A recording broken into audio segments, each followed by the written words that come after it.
La Sociedad Española de Radiodifusión presenta... Ser... ¡Viva la radio! Podcast. Siempre.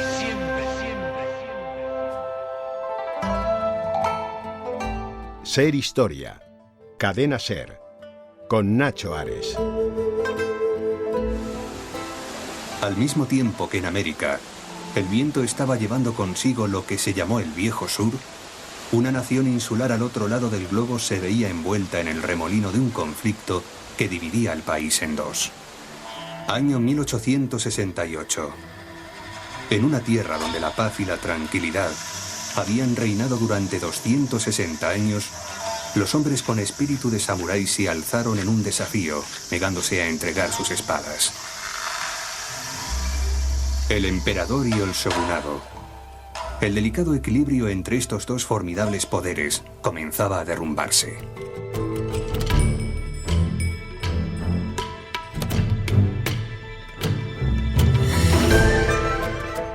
Hablar de samuráis es hablar de honestidad, de honor, pero también de violencia.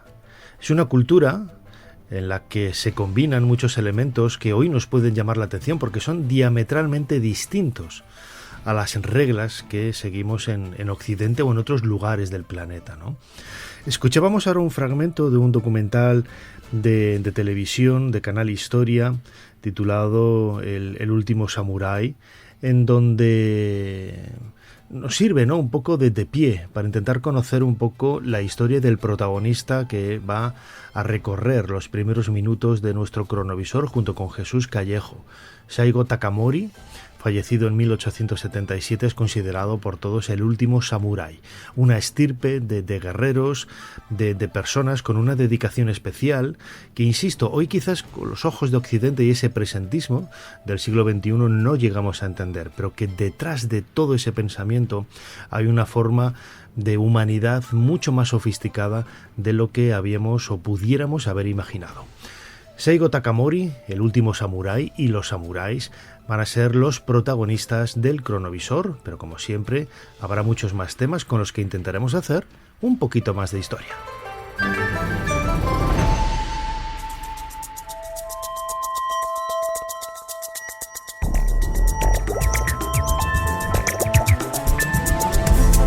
Bienvenidos a Ser Historia. Estamos todos preparados ya para tomar un vuelo, para viajar hasta Japón y conocer la figura de Saigo Takamori, el último samurái, junto con Jesús Callejo. Él va a ser el protagonista de la primera media hora de nuestro programa.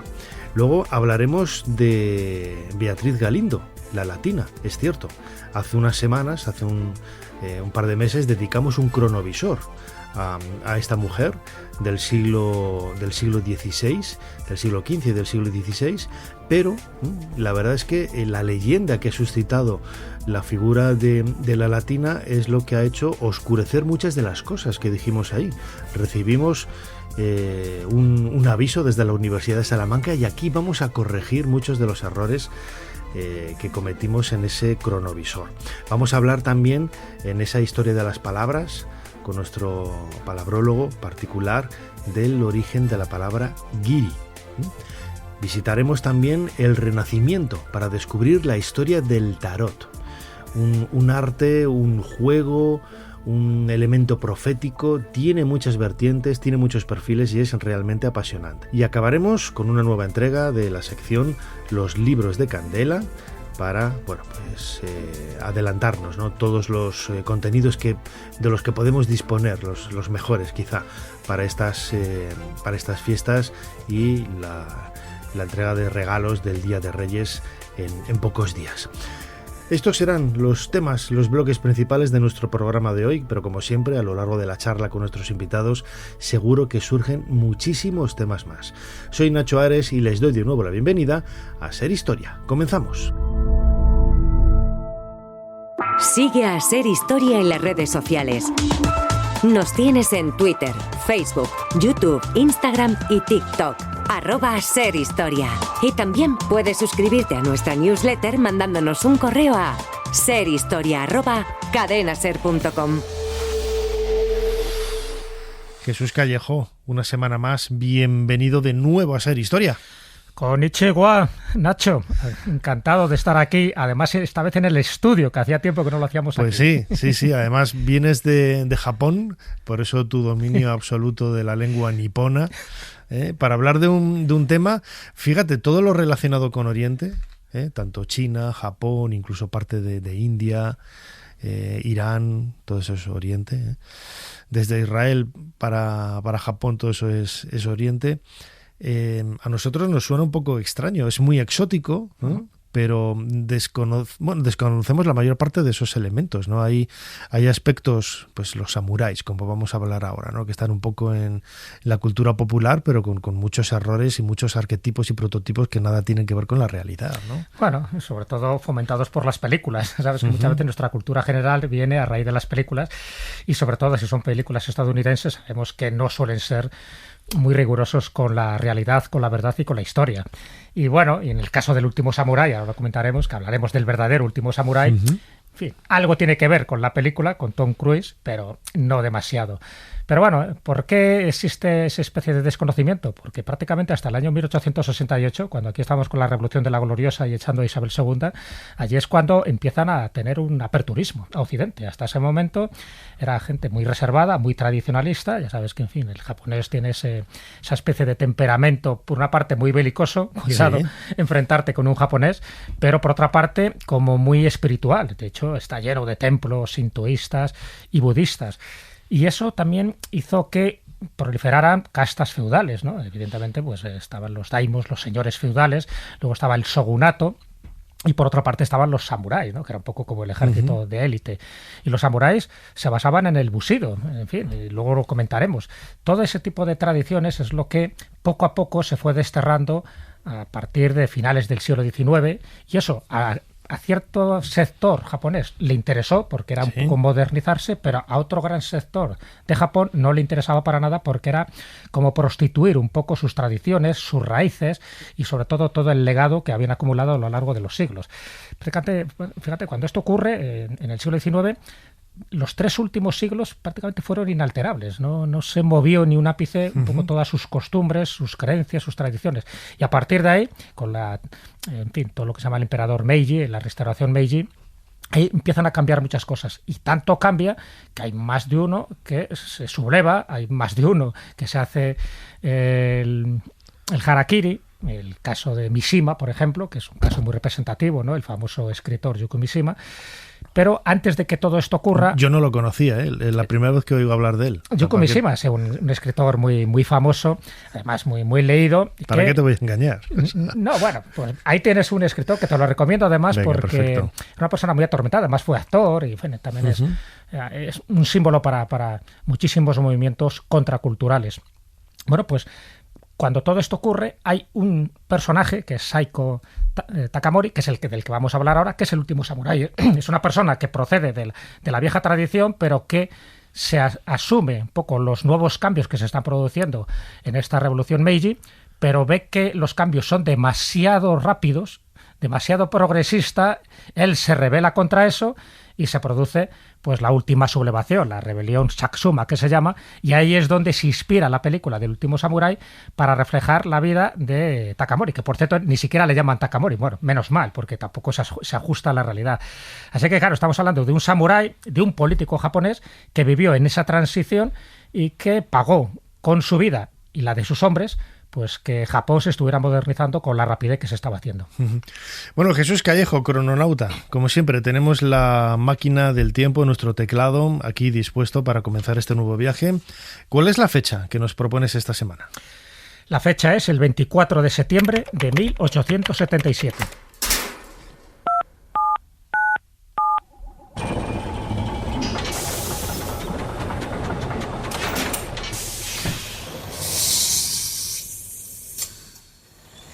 Adelante, pasen. Jesús Callejo les está esperando junto al cronovisor.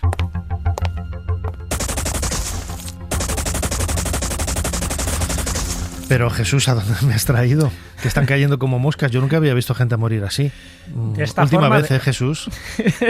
Y tan desigual. Y se ríe el capullo de él. O sea, sé que te gusta la acción, te gustan los momentos históricos. Es que estamos viviendo un momento histórico. 1877 es el cambio. Pero tú ponte a resguardo detrás de este árbol, o sea que te frían con la ametralladora. Sabes que tenemos todas las protecciones y en este caso además todos los amuletos, porque Japón es muy supersticioso y en cada templo tiene un amuleto.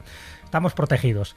¿Por qué te he traído aquí, a las colinas de Shiroyama, en esta rebelión Satsuma? Precisamente porque estamos viendo a Saigo Takamori en sus últimos momentos. Y pongo un poco en contexto. Digo los últimos momentos porque está, y lo estamos oyendo, ¿no? En fin, esta descarga. Ellos, los samuráis, los pocos que quedan, ellos empezaron 40.000, se quedaron luego en 30.000 y ahora estamos en 40, para que veas. Y estos son los últimos 40. Son como los 300, ¿no?, de espartanos. En este caso quedan 40, sigue estando su líder, Takamori.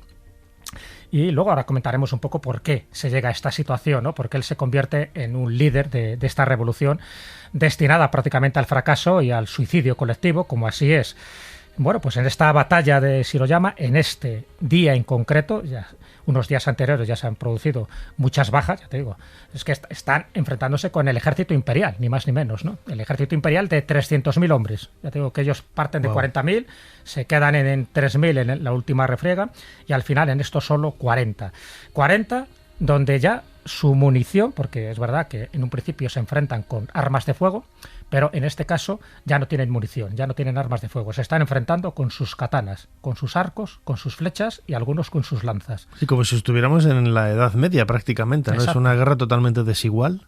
Totalmente desigual. Lo que pasa es que es una guerra, y en este caso esta batalla es más simbólica que otra cosa. Ellos saben que van a morir, pero quieren reivindicar con su esfuerzo, con su sacrificio, con su toma de conciencia de que lo que se está haciendo en este gobierno Meiji no es lo correcto, por lo menos no es lo correcto desde el punto de vista de un samurái tradicional, que además estuvo implicado en ese gobierno años anteriores.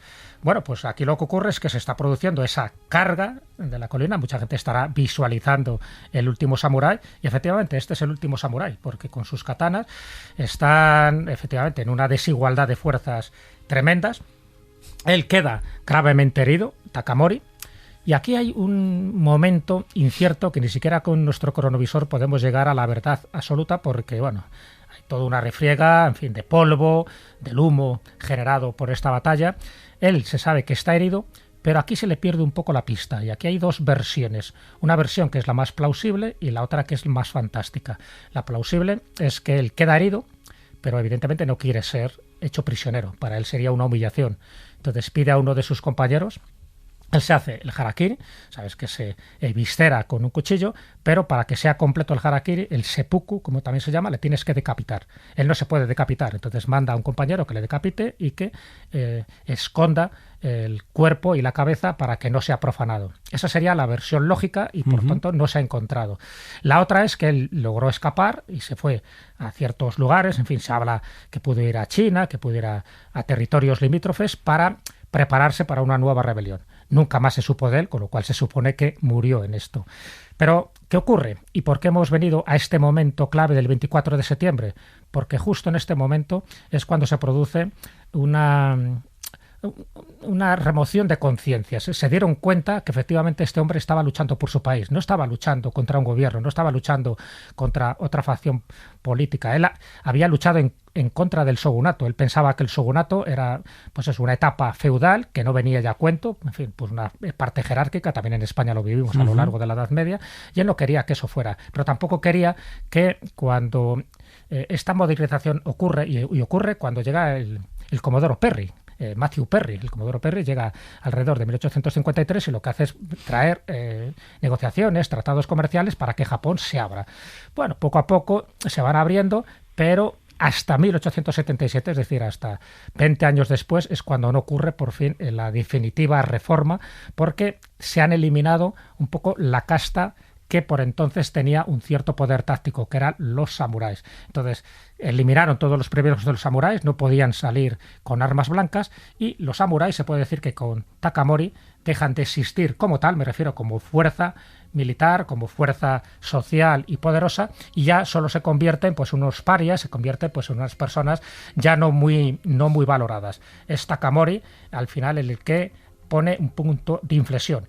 Luego, con el tiempo, una vez ya muerto, reconocen su valor y mira tú por dónde le empiezan a hacer estatuas. Yo cuando estuve en el Parque Ueno, en Tokio, vi una estatua, te enseñaba hace un ratito la foto sí. Y verás que no tiene el aspecto de samurái, era una persona así regordeta, vestido con un traje muy familiar, pero para nada con la armadura samurái. Eso sí, tiene la katana en el cinto y lleva un perro de paseo.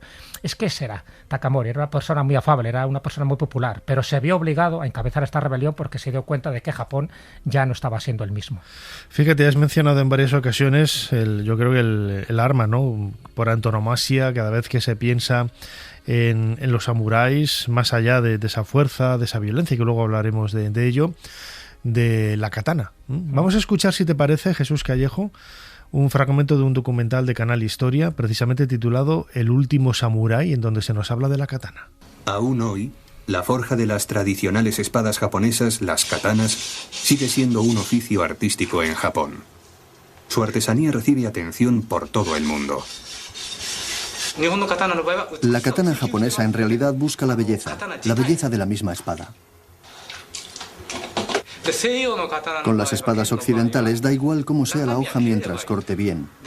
La belleza, por ejemplo, se puede conseguir decorando la vaina con joyas, pero no sería más que una belleza superficial. En realidad se trata de una demostración de la riqueza de cada uno. La katana, un objeto de fascinación durante mucho tiempo. ¿Qué aspiraciones guardaban los samuráis en esas espadas? La clase samurái nació en la era Kamakura en el siglo XII. Los samuráis portaron durante mucho tiempo largas espadas y armaduras de una artesanía superior. Esos bagajes servían para levantar el espíritu samurái y les ayudaba a imponer su presencia en el campo de batalla. Uno de los principales aliados de los Tokugawa, la familia Lee del prestigioso clan Hikone, fue conocida durante generaciones por su tradición de llevar armaduras rojas. Estas hacían que fueran temidos y conocidos como los ogros rojos. El espíritu samurái residía en la armadura, que simbolizaba autoridad, intimidación y, por supuesto, poder. Pero cuando terminó la época de las guerras civiles y el régimen feudal de los Tokugawa tomó el mando, los samuráis fueron obligados a respetar el gobierno del shogunado por encima de todo. Y cuando se estableció un periodo de paz, los samuráis abandonaron sus pesadas armaduras. Sin embargo, no pudieron abandonar sus espadas. Lo más importante para ellos debía ser la protección de su honor. Para protegerse físicamente podría valer cualquier arma, pero mentalmente los samuráis dependían de su espada. Me refiero a que era allí donde ponían su alma. La katana es el alma del samurái. Por eso los samuráis no la abandonarían hasta el fin de su dominio. Jesús, escuchábamos este fragmento de un documental de Canal Historia, hablando de la katana, en el que vemos muchos de esos aspectos, ¿no?, que vinculan con la antigua tradición una sociedad que durante siglos, ¿no?, ha permanecido, como tú decías, pues intacta, ¿no?, inamovible, y que no era capaz de asumir los cambios que se venían encima. No eran capaces ni lo querían tampoco. Ellos pensaban que les había ido bien con este aislamiento y que no consideraban que Occidente les fuera a aportar muchas más cosas. Eso un sector, evidentemente el sector del shogunato y también de los samuráis. Sin embargo, Takamori sí que se diferencia un poco del shogunato. De hecho, él quiere que se elimine el shogunato Tokugawa porque considera que ya es algo desfasado.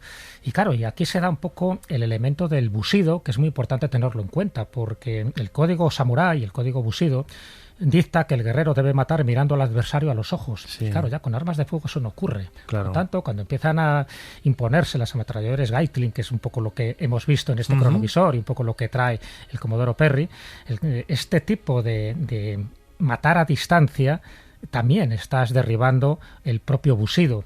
Y eso evidentemente no gustaba nada porque estamos hablando de una serie de principios morales importantes. De hecho, el Bushido se basa en 7 virtudes principales que los samuráis debían cultivar. Esas 7 virtudes es la rectitud, el coraje, la benevolencia, el respeto, la honestidad, el honor y la lealtad. Es decir, que en todas estas virtudes estaban condensadas, estaban resumidas el carácter, ¿no? Cómo se forjaba el carácter de un samurái y poder vivir una vida honorable y digna. Entonces, claro, eso produjo mucho rechazo. En el caso de Takamori es un caso, ya digo, muy, muy diferente porque él vive los últimos años del periodo Edo, vive los años del comienzo de la era Meiji y en un principio él respalda la restauración Meiji, pero posteriormente se involucra dentro del gobierno Meiji. Ahí es cuando está durante un tiempo gobernando el país, Japón, porque hay una embajada, ¿no?, diplomática para entrar en relaciones con otros países europeos, y él es cuando empieza a darse cuenta de que por ahí no van los tiros, de que tiene que ir con más calma. Nunca mejor dicho, ¿no? Por ahí no van los tiros. Nunca mejor dicho. Y comete... Yo creo, comete un error estratégico desde mi punto de vista porque cuando regresa esta embajada, una de las cosas que le propone precisamente para expandir un poco el territorio japonés es invadir Corea. Dice que Corea no se estaban comportando dignamente, que incluso habían insultado a unos embajadores japoneses que habían ido a Corea, que no respetaban la legitimidad del nuevo emperador, Meiji, un emperador muy jovencito. Y entonces él propone un plan bastante estrambótico. Él ya tenía un poco esencia de kamikaze, porque lo que le propone es que hay que declarar un casus belli, es decir, para anexarse Corea tiene que provocar un caso diplomático importante. Él por entonces ocupaba un puesto importante, era Sangi. El Sangi era como el consejero, una especie como de ministro, ¿no?, japonés dentro de este periodo Meiji. Entonces él propone ir como embajador a Corea y hacer una especie de estratagema donde les va a insultar de tal manera que no les va a quedar más remedio a los coreanos que matarle. Y eso sería el casus belli para que Japón emprenda una guerra y se pueda anexionar Corea, porque Corea por entonces militarmente era mucho más débil. Los japoneses dijeron: ¿dónde vas, chaval? No lo hacemos. Y él, por lo que sea, se enfada. No le gusta que rechazaran su plan, porque pensaba, él moría, pero consideraba que estaba haciendo una noble labor por Japón, precisamente para anexionarse un país, ampliar territorio y además un país que en principio se lo iban a anexionar o por lo menos iban a caer bajo la influencia de los países europeos, porque por entonces Europa también estaba haciendo sus triquiñuelas. No le admiten esa especie de negociación, en fin, totalmente suicida, y él es cuando se enfada y se va a su tierra natal, y ahí es donde va preparando una especie de guardia paramilitar, un pequeño ejército, que luego es lo que servirá para la rebelión Sushuma. Sushuma es la prefectura, todavía no existían prefecturas como tal, las prefecturas se crean precisamente con este gobierno Meiji, pero es donde él prepara luego toda esa parafernalia militar y donde al final acaba muriendo, como acabamos de comentar. O sea, fíjate, es un poco para que veas. Jesús, la idea de esa honestidad, de esa nobleza del samurái. Luego vamos a escuchar dentro de unos minutos un nuevo corte de ese documental, El último samurái, pero está siempre vinculado mucho con la violencia, que llama mucho la atención. O sea, no es una honestidad, no es una nobleza y no es una bondad budista, ¿sabes? No, nada tiene que ver con eso, no es mucho más violenta, más expeditiva. Bueno, a ver, ellos tenían un concepto de la muerte como muy, muy cotidiano. Ellos sabían perfectamente que vivimos para morir, pero ellos que también querían una muerte digna. Es decir, no es que fueran gente violenta per se, pero si había que luchar y había que matar, no tenía ningún tipo de problema porque lo tenía como asumido dentro de su código genético, de su ADN y por tanto dentro del código Bushido. Y también es verdad, había un código del honor, o sea, no podías matar porque sí, había que tener una causa, una justificación. De ahí un poco lo que él proponía de Corea, ¿no?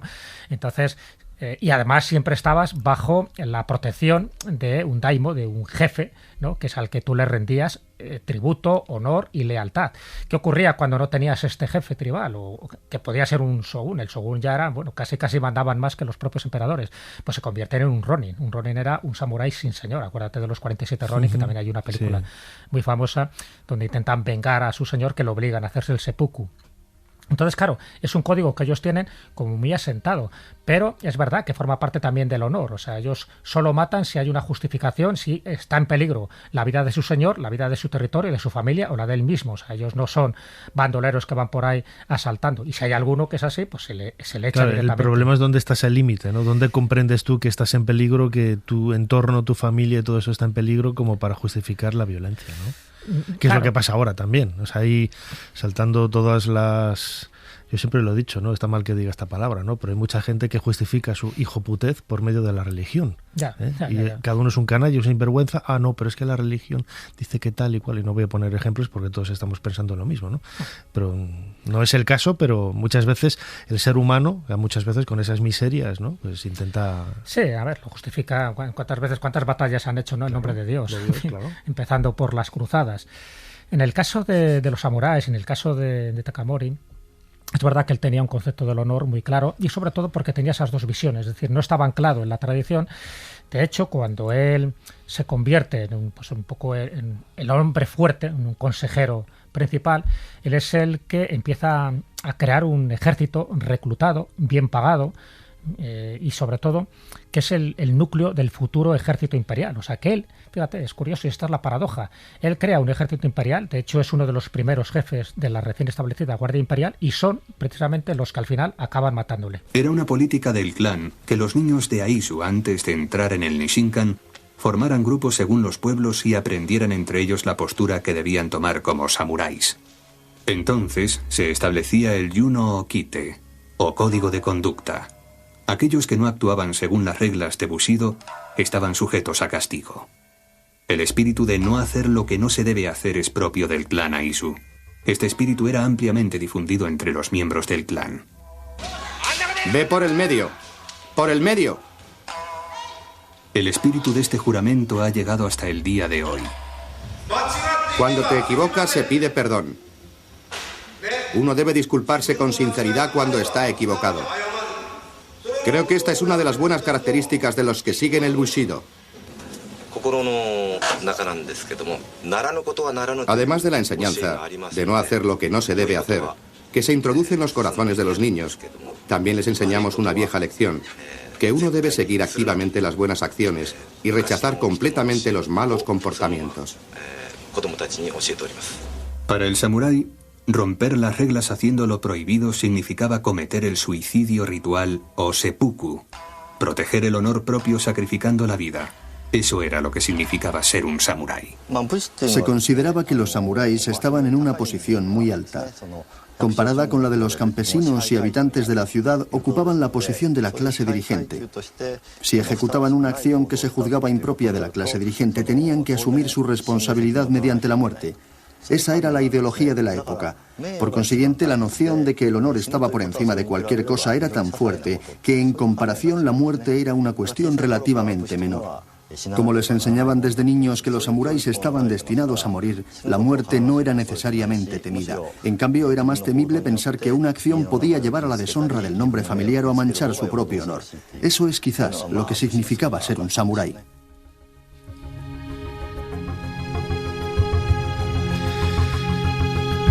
Fíjate, Jesús Callejo, crononauta, en este nuevo corte que escuchábamos de este documental de televisión de Canal Historia, El último samurái, la importancia de ese código ético de honor, ¿no?, de los samuráis, que en realidad, como sucede con todos, si lo llevas a rajatabla, bueno, pues realmente consigues una vida bondadosa, ¿no?, y una vida buena, ¿no?, hablando de forma bastante distendida y muy llanota, ¿no?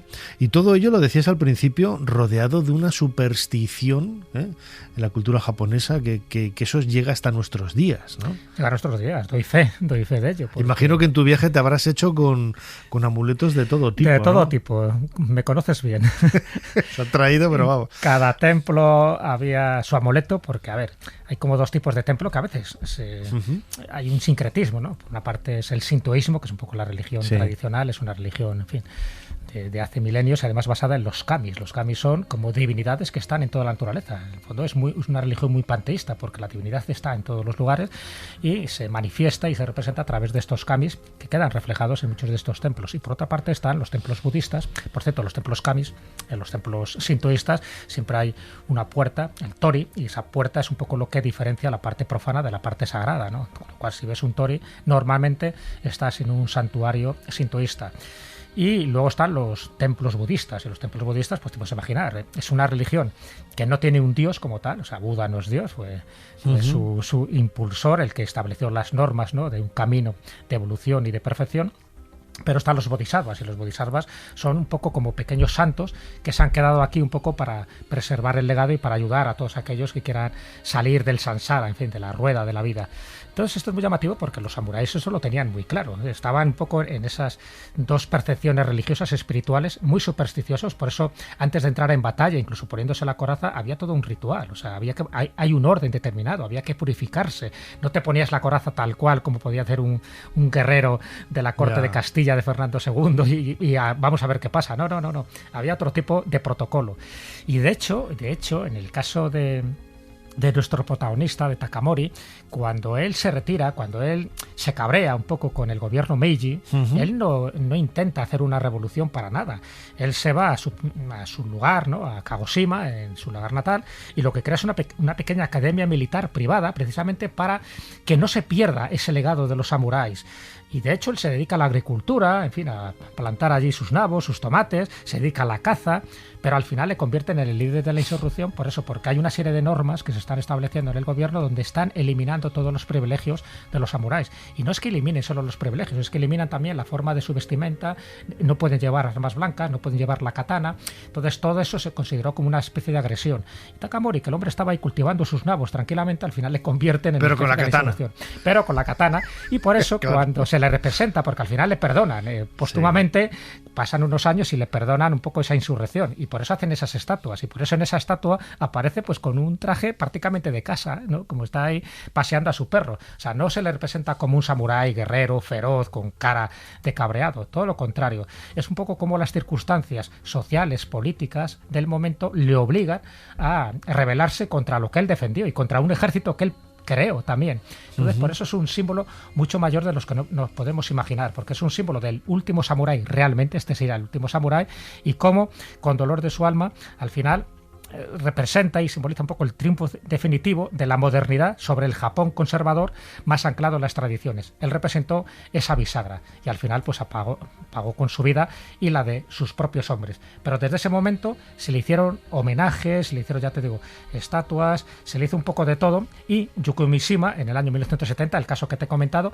de alguna forma él intenta reflejar lo que hizo Takamori. Es inmolarse, o sea, se va al cuartel general del ejército, fíjate, suelta su discurso diciendo que Japón ya no es lo que era, que hay que volver otra vez al siglo XIX, y como un acto de honor, de rebelión, porque suicidarse con el seppuku es muy complicado, porque no mueres de repente, en fin, te visceras, acaban saliendo todas las tiendas, en fin, es muy desagradable aquello, y lo hace delante de la plana mayor del ejército. Y luego un compañero suyo tenía la obligación de cortarle la cabeza, pero claro, estaba tan nervioso su compañero que le dio 3 tajos distintos hasta que le cortó la cabeza. Entonces debió ser un espectáculo horroroso, pero generó lo que él quería, que era esa especie de catarsis, de trauma, de conciencia social para decir, vale, yo muero, pero que sepáis que lo que estéis haciendo no es lo correcto. Lo ideal sería que hubiera un Japón moderno y un Japón tradicional. Yo es lo que he visto, pero lo que he visto no tiene nada que ver con lo que había hace 30 años, y lo que había hace 30 años en Japón no tiene nada que ver con lo que había a finales del siglo XIX. Todo eso va cambiando, algunas cosas para bien y para mal, pero me llamó la atención que a día de hoy siguen siendo muy espirituales, muy supersticiosos y en algunos casos muy anclados todavía a ciertas tradiciones. Así es un poco el Japón de hoy, mirando sin perder del horizonte, en este caso del pasado, una historia milenaria que nosotros hemos querido focalizar, ¿no?, en la figura de Saigo Katamori, el último samurái, y que bueno, que nos hace reflexionar también sobre lo distintos que somos los seres humanos en diferentes lugares del planeta, ¿no? Porque las tradiciones que vemos allí no tienen nada que ver con las que vemos en otros lugares de nuestro querido planeta azul. Jesús Callejo, crononauta como siempre, muchísimas gracias una vez más por habernos ayudado a hacer un poquito más de historia. Muchísimas gracias a ti. Hemos reivindicado la figura del samurái y, como diría un buen japonés, sayonara. Sayonara.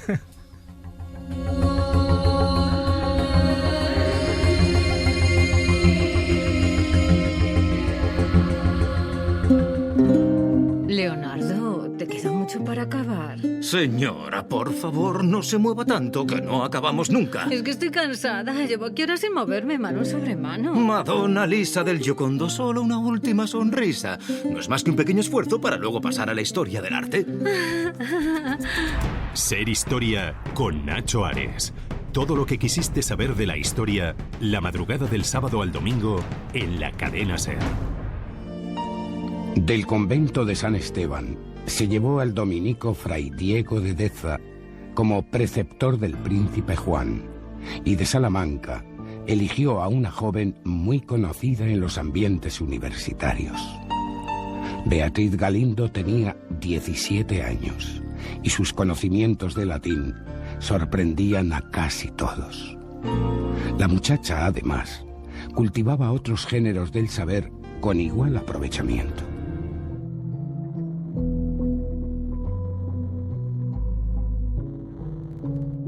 Comenzamos este nuevo bloque de Ser Historia y lo hacemos escuchando una vez más un fragmento de ese programa documental de la serie de televisión española Mujeres en la Historia de Teresa Álvarez. Es el programa que se dedicaba a Beatriz Galindo, la latina. Recordaréis, los seguidores de Ser Historia, que hace pocos meses dedicamos precisamente un cronovisor, Jesús Callejo y yo, a esta figura. ¿Y cuál fue mi sorpresa? Iba a decir, no, mi sorpresa no, realmente muchas veces cometemos errores, y es de bueno, a mí me parece muy enriquecedor que los propios oyentes sean quienes nos corrijan y que nos abran un poco los ojos a la realidad, ¿no? A los pocos días recibí un correo de nuestra invitada, Ana Carabias Torres, profesora de Historia Moderna de la Universidad de Salamanca, la universidad donde supuestamente había sido profesora también y había estudiado. Ahora veremos un poco toda esa historia. Beatriz Galindo, corrigiéndome en algunos errores que quizás están muy asentados, ¿no?, en la cultura popular, pero que nada, absolutamente nada, tienen que ver con la realidad. Ana Carabias, bienvenida a Ser Historia. Saludos, bien hallado. Fíjate, te lo decía ahora a micrófono cerrado. Muchísimas gracias por ese correo que enviaste tan educado, tan atento y sobre todo pues aportando datos, ¿no? Que hay gente que dices, ay, pues yo lo sé por otros compañeros, ¿no? No les gusta que les corrijan, o como que no. O sea, si has cometido un error, ¿por qué no vas a poder corregir, ¿no? A mí me parece de lo más humano, ¿no? La figura de Beatriz Galindo, con ese apodo de la latina, es pues uno de los iconos, ¿no?, también del feminismo y de la historia de las mujeres a caballo entre ese siglo XV y XVI. Recordemos que nació en Salamanca en el año 1465 y falleció en Madrid en 1535. Ella nació en el seno de una familia hidalga, es decir, una familia más o menos de clase media. Ana, ¿cómo llegas tú a la figura de la latina? Imagino que por tus estudios, tu formación, pero ¿cuál es la cara que se te pone cuando vas a la fuente, a la documentación original, y descubres que mucho de lo que se había contado, que ahora lo desglosaremos, realmente no tenía ningún fundamento? La verdad es que fue muy decepcionante, porque como mujer interesada en que se airee la historia positiva de las mujeres, pues yo había creído todo lo que leía en la historiografía, que precisamente tras el auge del feminismo había fomentado mucho las venturas de supuestas mujeres que habían participado sobre todo en la época del Renacimiento, las mujeres sabias. Y yo llegué a esto por mí misma cuando me di cuenta de que la documentación que había en la casa de la reina, en la que el tesorero de Isabel la Católica, que tenía una meticulosa capacidad de apuntar todo, pues decía que Beatriz Galindo había sido una criada, una moza de cámara. Pero claro, el concepto de criado es muy relativo, porque un ministro puede ser un criado de la monarquía en esta época. Entonces empecé a fijarme bien en una serie de cosas y me di cuenta de que el salario determina claramente la importancia que una persona tiene en una institución, y que el salario que recibía Beatriz Galindo desde 1486, en que está en la corte, hasta 1504, en que supuestamente muere la reina y ella deja de estar en la corte, pues era un salario de criada, era un salario muy bajo en relación a lo que eran los maestros. Y bueno, volví al asunto porque hubo un proyecto por parte del Ayuntamiento de Salamanca y de la Universidad de Salamanca de solicitar al gobierno permiso para poner en la Plaza Mayor sendos medallones a Beatriz Galindo y a Luisa de Medrano, en función de sus méritos. La primera como maestra de la reina, una chica joven maestra de una monarca, y la segunda como primera catedrática de la universidad en el mundo, en 1508. Y entonces yo no quería firmar este documento porque nadie lo queríamos firmar, ¿no? Pero vino el presidente, que es la persona más importante en cuestión de patrimonio de la Junta de Castilla y León, Adolfo Domínguez, a mi despacho, y me pidió por favor que redactara ese informe, aunque yo me quejaba de que iba a ser atacada por gente de mi propia universidad y todas las feministas.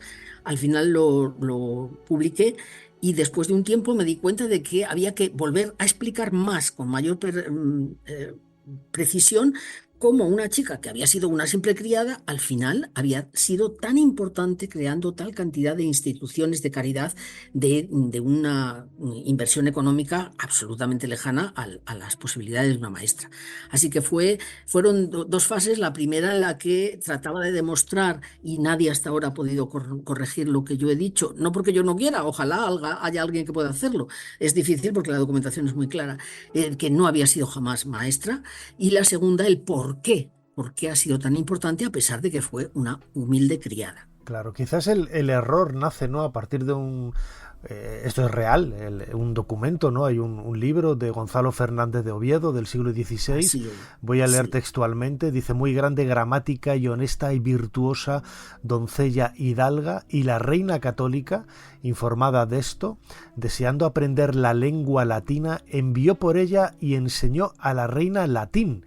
Y fue ella tal persona que ninguna mujer le fue tan acepta de cuantas su Alteza tuvo para sí. Esto lo publicó Gonzalo Fernández de Oviedo en Batallas y Quincuagenas. Sí. Claro, cualquier historiador, ¿no?, podría decir, esto está documentado aquí, pero luego, si luego ese comentario no tiene ese fundamento a partir de las cuentas de la reina y otro respaldo, pues claro, empieza a caerse, ¿no? Sí, yo me planteé mucho por qué Fernández de Oviedo decía eso. Batallas y Quincuagenas es un trabajo que hace González de Oviedo cuando es mayor. Parece que lo escribe alrededor en la parte de Beatriz Galindo y su marido, porque él escribe ahí por su marido, no por ella. Lo que pasa que al escribir de su marido, pues habla también de ella, a la que conoció en la corte cuando él era criado del príncipe Don Juan, el hijo de los reyes católicos. Y este hombre lo está escribiendo cuando es mayor y hace mucho tiempo que no está en la corte. Está hablando de la gente importante de la corte de la época. Y habla sobre todo del marido de Beatriz, de quien fue Francisco Ramírez de Madrid, el artillero, uno de los gestores más importantes de la Guerra de Granada, y desde luego una persona con una capacidad administrativa como secretario, tuvo muchísimos trabajos simultáneos. Era un hombre espectacularmente era fundamental en la corte de los Reyes Católicos. ¿Y por qué Fernández de Oviedo incluye a Beatriz Galindo y a su marido en este grupo de personas? Y abundando, empecé a estudiar la historia de Fernández de Oviedo y pude llegar a comprender por qué. Porque el artillero, el marido de Beatriz Galindo, era familia directa de él. La esposa del artillero se llamaba de Oviedo también. Y entonces, encumbrando a la familia del artillero, se estaba encumbrando a sí mismo y a su propia familia. Porque nadie más que él lo dice, y todos los que lo repiten a lo largo de la historia han tomado de este texto su idea de la maestría de Beatriz.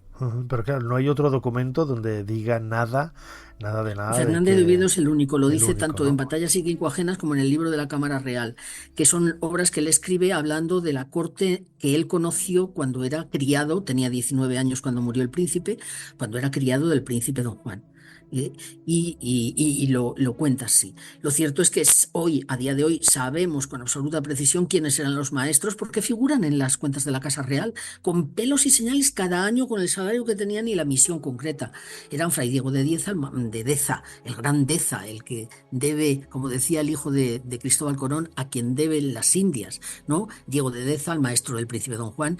Luego un montón de maestros como Antonio Giraldiño, su hermano, Pedro de Ampudia, Andrés de Miranda, Lucio Marineo Sículo, Pedro Martí de Anglería. Todos ellos fueron parte del magisterio de los maestros de la corte, y nunca jamás figura esto. Y quienes vivieron con Beatriz Galindo, como por ejemplo Lucio Marineo Sículo, pues dice que era una camarera, una consejera, y que por la lengua latina que hablaba fue denominada la latina, ¿no?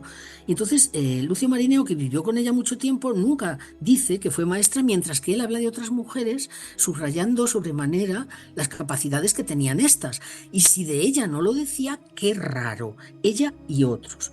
Y luego cuando uno va a la documentación, no solo a las cuentas, que son desde luego claves para explicar la diferencia entre el salario de un maestro, 100.000 maravedíes, y el salario que tenía ella, 15.000 maravedíes al año, y es que en los documentos de archivo, pues ella misma firma siempre como criada. La reina habla de la criada, Beatriz Galindo, y también hasta Fernando el Católico siempre dice, la criada que fue de mi mujer. Es decir, que ahí, y además es que no solo de la criada, es que en el libro de limosnas del limosnero de 1497, cuando ella ya lleva más de 10 años en la corte, recibe limosnas, como por ejemplo 2 pares de calzas coloradas para la latina, un forro para una falda para Beatriz Galindo, es decir, limosnas de persona muy pobre. ¿Cómo de repente esta persona llega a ser tan importante, ¿no? Y bueno, es una historia que tiene que ver claramente con su matrimonio. Si quieres, claro, hablamos de ello. Sí, es lo que te iba a decir, porque que se le casara a ella con Francisco Ramírez de Madrid, el artillero, también de alguna forma está justificando que ella era una mujer importante dentro de esa privanza que tenía con Isabel la Católica, ¿puede ser? Es una interpretación desde luego muy razonable. Porque si no, ¿cómo va a colocar Isabel al artillero con una sirvienta pobre?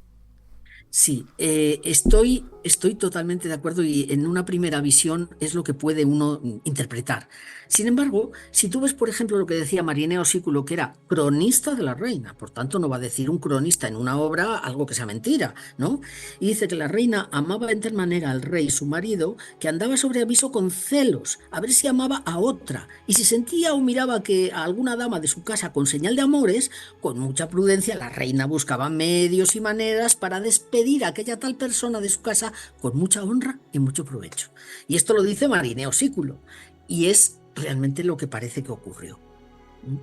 No hay ningún dato fehaciente que podamos ofrecer para decir que ella estaba embarazada del rey Fernando. Sin embargo, cuando uno analiza qué ocurre cuando muere su marido en la guerra en el año 1501 y ve que el testamento que ha firmado el marido no tiene nada que ver con los intereses que ella deseaba, y empieza a ir judicialmente contra el testamento de su marido, el rey hace algo absolutamente sorprendente, y es que concede un montón de gracias y privilegios a Beatriz que nunca nadie había concedido. Por ejemplo, le concede la avocación ante el Consejo Real de todas las causas judiciales. ¿Qué es esto? Pues que todas las causas judiciales en las que estuviera implicada Beatriz Galindo las juzgaba él. Por eso ganó todos los pleitos. Las juzgaba el Consejo Real, que era el propio rey, ¿no? Y luego le adjudicó un montón de dinero que no adjudicaba. Y bueno, en esto parece que cabe sospechar con mucho peso en la sospecha que Fernando el Católico era el padre del primer hijo de Beatriz, porque Fernando hizo con él lo que Josep Pérez explica de todos los hijos ilegítimos de Fernando el Católico, que les pone su nombre, les apadrina, y cuando muere el padre de figurar, el marido de Beatriz Galindo, pues le da una cantidad de privilegios, de concesiones, por ejemplo, de hidalguía, y le hace, por ejemplo, a un niño de 8 años, que era en la muerte del padre, pues que era al presunto hijo de Fernando el Católico le concede los cargos de alcaide del Prado, alcalde de Salobreña, con un salario de 250.000 maravedíes, cuando la madre ganaba 15.000, ¿no? El título de comendador de la Orden de Santiago a un niño de 8 años. Y sin embargo, al otro hijo de Beatriz no le concede este tipo de privilegios. Parece todo estar en la línea de que la reina despidió a la joven porque había amores entre Fernando el Católico y ella. Y la prueba de esto es que la supuesta amistad que había entre la reina y ella se convirtió en verdadero odio manifiesto, en que tenemos documentos en que sabemos que cuando muere el marido y ella vuelve a la corte porque ha seguido cobrando el salario de criada durante todo el tiempo que estuvo casada con el artillero, pues cuando vuelve a la corte a la muerte de su marido, la reina la maltrata. ¿En qué sentido?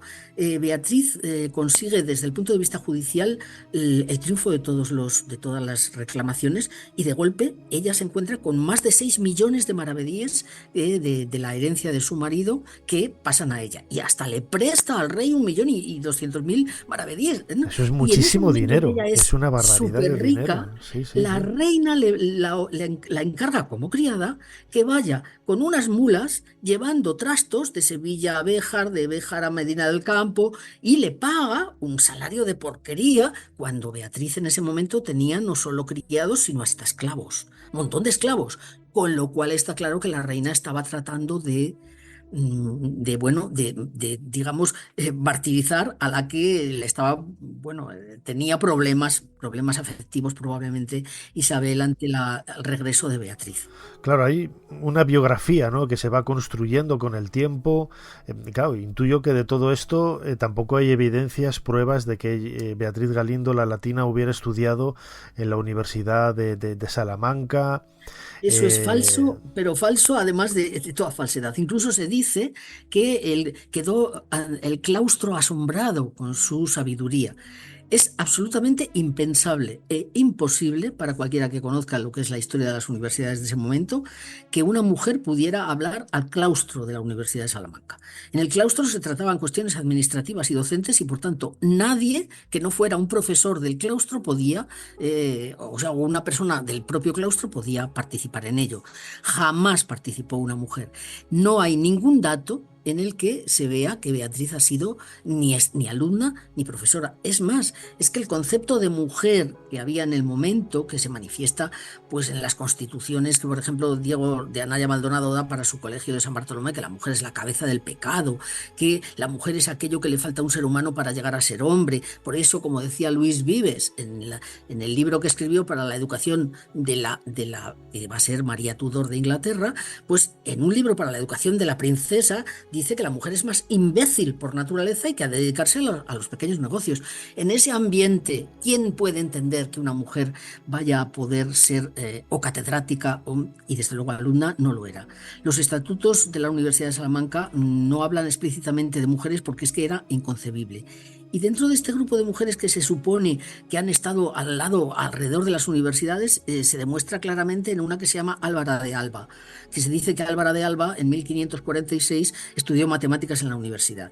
Y yo he leído con pelos y señales, y supongo que no solo yo sola, el libro de matrículas de 1546 de la universidad, y desde luego hay 5.180 y tantos nombres de varones. Y además no están matriculados por matemáticas, o sea, no se sabe que pudiera estudiar matemáticas porque no están matriculados por ese concepto en ese libro. Es decir, que es falso, es un mito que Pedro Martín Baños... También, Ana, que es un mito tanto esa formación en la Universidad de Salamanca, sino también esas obras que no se han conservado, pero que también la tradición se le han atribuido a Beatriz Galindo, porque se dice que escribió poemas. Sí. Es que, igual que se dice que incluso llegó a ser catedrática de no sé qué, y luego catedrática de no sé cuál, y profesora de no sé qué, pues dice... Porras Arboledas, en mi opinión con muy sano juicio, que no habrá nadie que pueda demostrar que el único conocimiento que tenía Beatriz Galindo es que sabía hablar latín. No hay ni un... O sea, ¿qué escribió? ¿Comentario? ¿Dónde? ¿Quién lo dice? ¿Dónde está? Ni siquiera Fernández de Oviedo lo dice. Es decir, han sido añadidos que se han hecho atribuyendo a unos los méritos de otros, y por el hecho de que ha habido mucho interés en revitalizar la historia femenina, que me parece que hay que revitalizarla, pero conviene que sea con datos ciertos y no con datos falsos. Bueno, a este nivel te puedo comentar que yo cuando veía que se repetían las cosas y se repetían, y a pesar de que habíamos publicado y ya en la historia moderna de España ya era bastante conocido e incuestionable, por lo menos hasta hoy día, esta cuestión, pues seguía habiendo hasta en la página de los archivos españoles. En la página de Pares aparecía maestra de la reina Isabel la Católica, y yo en los comentarios escribí: miren, quizá ustedes que son los archivos puedan ir a los legajos tal, folio tal, y verán. Entonces, para mi sorpresa, me escribieron a las 24 horas: lo vamos a estudiar. Y dije: uy, lee leen los comentarios. Pero es que me escribió a las 48 horas una persona con redirección al director general de archivos, que en ese momento era un hombre, y decía: hemos cambiado el contenido de la página web. Es decir, es que cualquiera que se asome realmente a la documentación lo ve clarísimo. Pero claro, si hay una tradición en la que te dicen una cosa, tú te lo crees. Es muy difícil ir contra ello. Sí. Grosso modo, sin que suene muy fuerte ni despectivo, Beatriz Galindo sí que podríamos decir que era la mujer de. Es decir, porque realmente quien tenía el valor, la importancia, más allá de lo que ella pudiera hacer, pero si no hubiera sido por Francisco Ramírez de Madrid, ella no hubiera sido absolutamente nada, ni hubiera trascendido nada. No hubiera trascendido nada, es evidente, ¿no? Es que Francisco Ramírez de Madrid ha sido mucho. Es que ya nació, pues creció en la corte de Enrique IV, participó en la Guerra de Sucesión a favor de Isabel la Católica, por eso tuvo mayores posibilidades de encumbramiento, fue general de artillería de la Guerra de Granada, pero es que además era escribano de Segovia, después fue el maestro de las órdenes de Santiago, contador de Alcántara, alcaide de Toledo, capitán general de artillería, secretario de la monarquía durante mucho tiempo, regidor de Madrid, del Consejo Real. Es decir, era una persona que aunaba los cargos y responsabilidades militares con cargos y responsabilidades administrativos. Y además, como él dice, un obrero, porque las atarazanas de Sevilla las construía él. Es decir, era un hombre completísimo que se enriqueció muchísimo. Y de hecho, de ese enriquecimiento increíble que todos los artilleros de la Guerra de Granada pudieron materializar, porque Fernando el Católico dio la orden de que los artilleros tuvieran privilegios a la hora de quedarse con bienes, y porque cuando se expulsó a los judíos, por ejemplo, pues Francisco Ramírez se aprovechó comprando a muy, muy bajo precio, y él tenía remordimientos, en el testamento lo plasma, tenía remordimientos porque había comprado a los judíos o a moriscos casas, inmuebles y bienes a precios irrisorios. De manera que en poco tiempo una persona que tenía un salario razonable llegó a ser una de las personas más ricas del reino. Es una historia increíble, realmente, la de Beatriz Galindo, cómo se puede tergiversar, ¿no? Yo soy egiptólogo, lo mío es el mundo de los faraones, pero conozco un poquito la historia de España del siglo XVI, publiqué una biografía de Ana de Mendoza, la princesa de Éboli, y me he documentado mucho sobre su biografía, y es cierto que doña Ana de Mendoza se ha convertido casi en abanderada de movimientos feministas que, cuando lees la documentación y el contexto social de la época, nada tiene que ver con lo que ahora se intenta, ¿no?, poner en valor. O sea, si doña Ana de Mendoza tiene, desde donde esté, la posibilidad de leer las cosas que se dicen de ella, estará escandalizada o doblada de la risa, ¿no? Sí, porque lo mismo pasará con Beatriz Galindo, porque a todo esto siempre se dice la latina, y efectivamente es un apelativo que denota una especial capacidad de la persona que se le atribuye. Pero es que cuando uno va a los documentos, pues encuentras una carta, como por ejemplo una que escribió Isabel la Católica el 24 de septiembre de 1500, donde escribe a un señor de Salamanca que se llamaba el bachiller Sepúlveda y le dice: he sabido que tu hija, la latina, quiere ser religiosa en no sé dónde. No, que no se quede en Salamanca y que se vaya a Granada. Es decir, que por lo menos ya había 2 latinas en Salamanca. Era un epíteto que se utilizaba para denominar a aquellos que sabían latín. Pero ¿por qué en la corte y a la latina? Yo ofrezco una hipótesis que me parece bastante plausible, y es que entre las 18 criadas, las mozas de cámara, que tenían como misión la limpieza de la habitación de la reina, debía de estar limpísima, con 18 chicas, pues es que 4 de ellas se llamaban Beatriz. Entonces probablemente la llamaban la latina para distinguirla de otras mozas de cámara que también se llamaban Beatriz. Es una suposición, pero parece razonable. Desde luego que sí. La biografía de Beatriz Galindo, conocida como la latina, desde luego que necesita una revisión urgente y pronta, ¿no? Aquí una cosa, que ella fue importante en el sentido de que ella, siguiendo el testamento de su marido y su propia voluntad, pues al final hizo unas obras de arte y unas fundaciones muy famosas que han llegado hasta el día de hoy. El Hospital de la Concepción de la Madre de Dios, aunque no existe hoy, existe la fundación de la Latina de ese hospital todavía a día de hoy, ¿no? O hizo también 2 conventos, de la Concepción Jerónima y de la Concepción Francisca. Pero la cosa queda un poco más en entredicho cuando se ve que lo hizo pues utilizando el dinero que tenía que administrar y que pertenecía a sus hijos. Con lo cual, pues los hijos mantuvieron pleitos contra la madre durante toda la vida por la posesión de los bienes, y cuando los hijos murieron, que desafortunadamente para ella los vio morir, pues las nueras continuaron hasta que ella misma, Beatriz Galindo, murió. Es decir, que ahí hay una especie de hacer obras de caridad con el dinero que en parte no es tuyo. Y que además has ganado todos los pleitos porque el rey ha dicho que todos los pleitos que haya contra mí, pues los juzga él. Con lo cual es una cosa absolutamente inusual. Y es evidente que ya tenía mano ancha con Fernando el Católico, le prestó a él dinero, e incluso cuando viene Carlos V también le presta dinero. Es decir, ella era una persona muy cercana a la corte porque tuvo la gran suerte de que es que cuando ella volvió a la corte como viuda, pues va a morir la reina en 1504, con lo cual se quita al enemigo que le había o que le podría haber surgido tras la condición de viuda a la que llegó. Fascinante la vida de Beatriz Galindo, conocida como la Latina, que hemos intentado repasar en estos últimos minutos aquí en Ser Historia, de la mano de Ana Carabias, profesora de Historia Moderna de la Universidad de Salamanca. Ana, como siempre, muchísimas gracias por habernos ayudado a hacer un poquito más de historia. Muchas gracias a vosotros y hasta cuando queráis. Un saludo.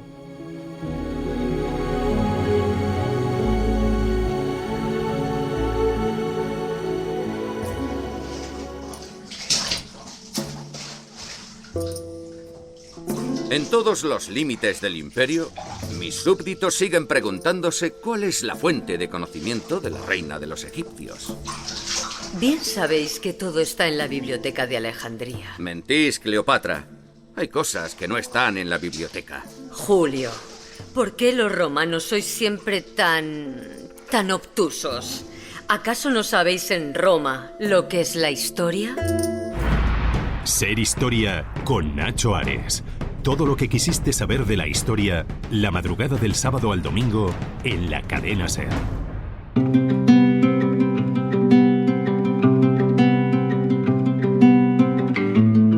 Abrimos una nueva puerta a esa sección Historia de las Palabras que nos trae cada pocas semanas nuestro palabrista, José Luis Díaz Prieto, entusiasta de la historia del lenguaje, abogado, publicista y colaborador de este programa. José Luis, una vez más, bienvenido de nuevo a Ser Historia. Bien hallado, muchas gracias, Nacho.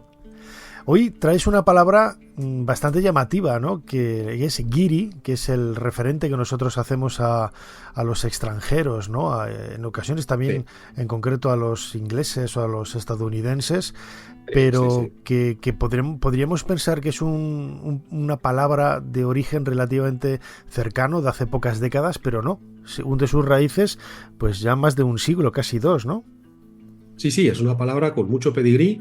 Si no me equivoco, vamos, al 90% creo que está en la Real Academia de la Lengua, vamos, seguro que está en la RAE, en el diccionario de la RAE, y es una palabra que nos remonta, esta vez, no a la antigua Roma, como tantas veces, ¿no? Esta vez nos remonta pues a los convulsos primeras décadas del siglo XIX, concretamente cuando estalló la Primera Guerra Carlista, allá por 1833, ¿no? Ahí sabemos que estallaron los enfrentamientos entre los partidarios del hermano del rey y los partidarios de la hija póstuma del rey, de Isabel II, la que sería después Isabel II, ¿no? Pero también eran partidarios de su madre, María Cristina. Entonces, si quieres, te cuento un poco el origen de la palabra y por qué tiene que ver por qué tiene que ver con la guerra carlista, que puede sorprender un poco, ¿no? Bueno, en principio hay la teoría fundamental respecto al origen de la palabra guiri es muy simple. Como quiera que hay que tener en cuenta dos cosas. Por un lado, que los partidarios de la hija de Fernando, de Isabel, los llamados liberales, eran también llamados cristinos, porque la reina regente era María Cristina, y por lo tanto eran cristinos. Los otros eran los carlistas, ¿no?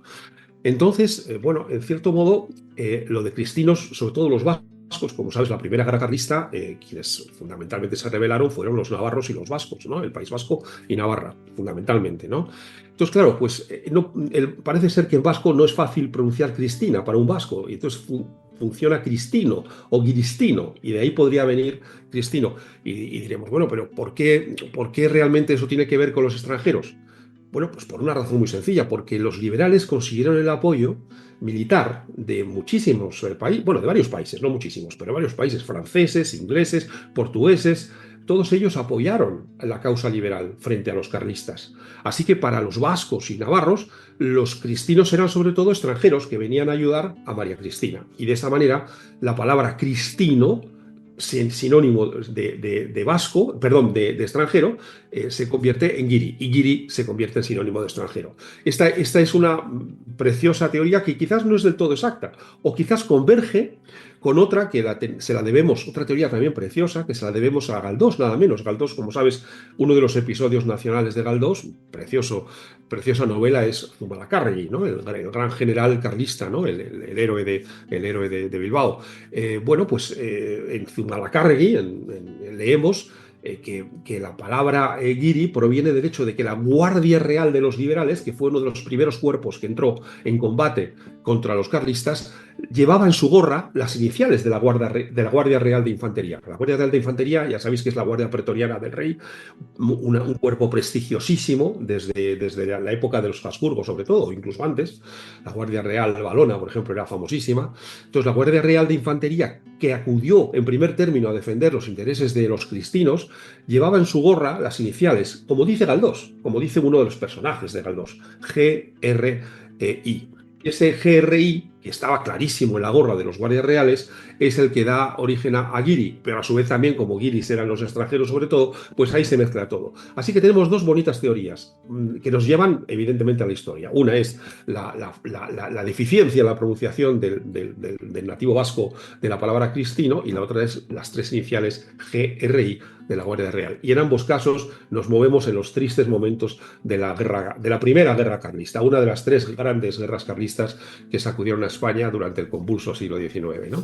Sí, la guerra civil hasta el año 1936. La guerra civil. Bueno, en cierto modo fue una guerra carlista también, claro, se podría decir. Sí, las guerras carlistas se denominaban guerra civil hasta el año 36, que es cuando empieza la gran guerra civil, por así decirlo, española del año 36, ¿no? Pero es curioso, ¿no? Cómo ha ido desligándose, ¿no? de un ambiente relativamente local a definir a los extranjeros, ¿no? Y sobre todo a los ingleses, ¿no? Cuando hablamos de guiris, sobre todo se habla de ingleses.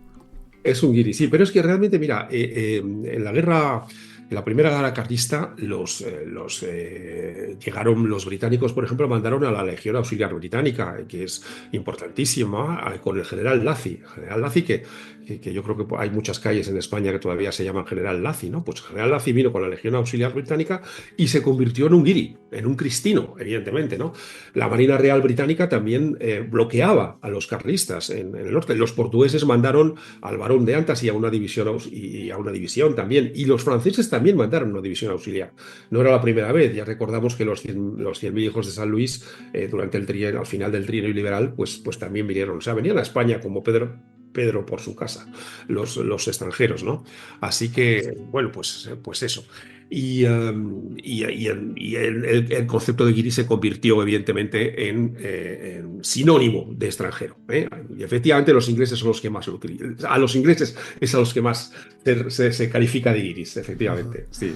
Bueno, siempre descubrimos cosas sorprendentes con ese trasfondo del lenguaje y sobre todo ese trasfondo histórico que hay detrás de las palabras. En esta ocasión, guiri, con nuestro compañero José Luis Díaz Prieto, palabrista, abogado, publicista y un montón de cosas más. José Luis, como amante siempre, de la historia, Nacho, amante de la historia. Y las palabras me llevan a la historia, como vosotros. Lo más importante. José Luis, como siempre, muchísimas gracias una vez más por habernos ayudado a hacer un poquito más de historia. Nada, muchas gracias a ti.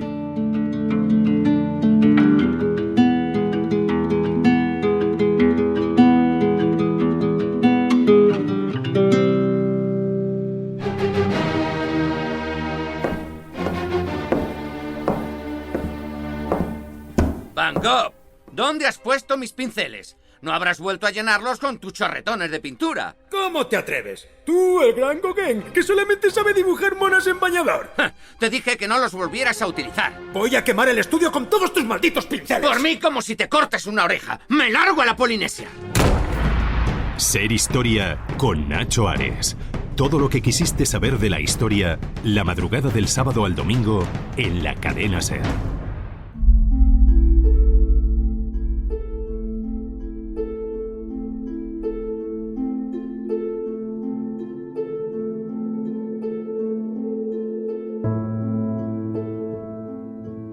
Continuamos en Ser Historia, pasamos página de nuestro particular libro de historia aquí en la cadena SER y los próximos minutos vamos a hablar de un tema que tiene pues mucho predicamento, ¿no? Entre la cultura popular, entre los enamorados de la historia del arte.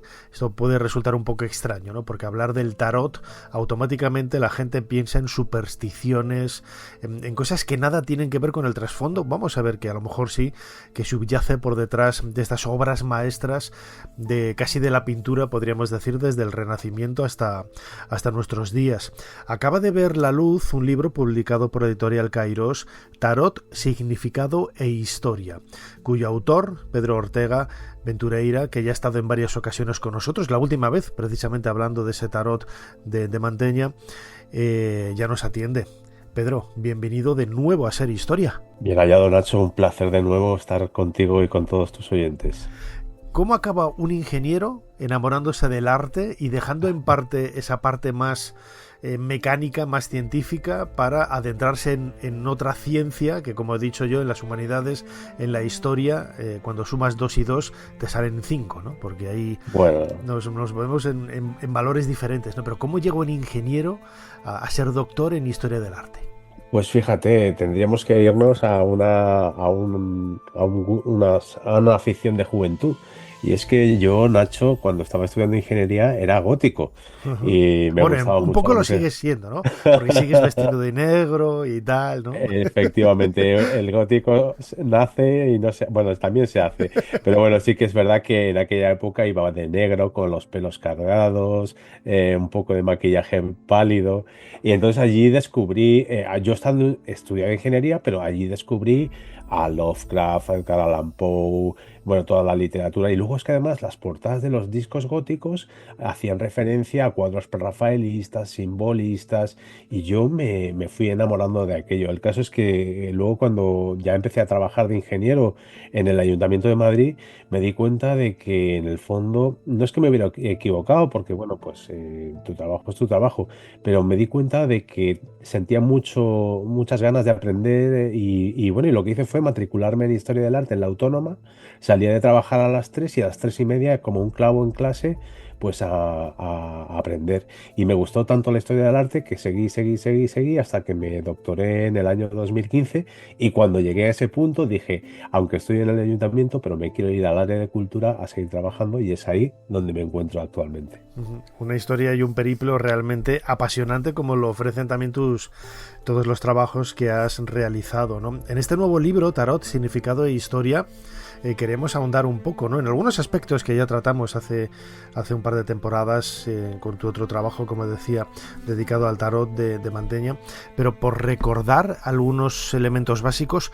¿Cuándo nace el tarot? Porque hay mucha gente que quizás por ese ámbito más esotérico, supersticioso, cree que viene de una tradición milenaria. Por ejemplo, yo como egiptólogo no es la primera vez, ¿no?, que me encuentro referencias a ese famoso tarot egipcio, que ya los antiguos egipcios tenían un tarot. Y bueno, claro, yo digo, no, de esto no veo nada en las fuentes, ni en los textos, ni en la forma de pensar de los antiguos egipcios, ¿no?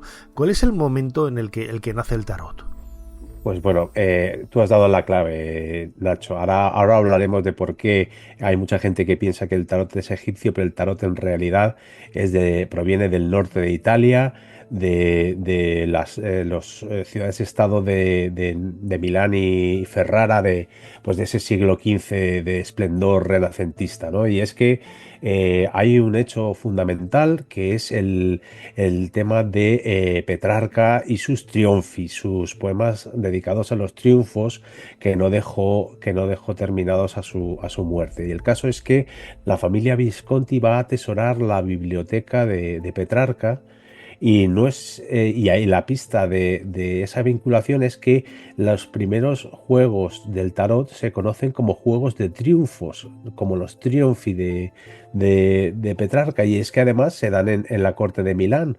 O sea que no es baladí pensar que esos triunfos, esos conceptos que Petrarca vierte en sus poemas se trasvasen a una baraja de cartas, ¿no? Y es que las barajas de triunfos, estos primeros tarots, están hechos de una manera muy delicada, como tú bien mencionabas, son prácticamente obras de arte. Ahí tenemos a artistas como Bonifacio Bembo, que lo que hacen es coger unas cartulinas, decorarlas con pan de oro o plata, con ricos colores, en las que nos encontramos, toda una serie de alusiones alegóricas a personajes como el emperador, la emperatriz, el papa, la papisa. Pero detrás de ahí está, digamos, todo ese significado de los triunfos de Petrarca que mencionábamos antes. El caso es que la cuestión es que a las barajas tradicionales, las de 4 palos, se le añadieron, en principio no sabemos cuántos, y luego se quedarán fijados como 22 cartas de triunfo, que son un poco las que conocemos como arcanos mayores y distintivas del tarot, tal y como lo vemos hoy en día. Además, por lo que estás contando, puede trascender, ¿no? Puede haber por debajo, se puede leer entre líneas un significado mágico, tal y como aparece en cualquier pintura desde la Edad Media, el Renacimiento hasta nuestros días, ¿no? Siempre hay que leer un poco entre líneas lo que nos está transmitiendo el artista, pero de inicio parece una cosa más profana, ¿no? Cartas para jugar.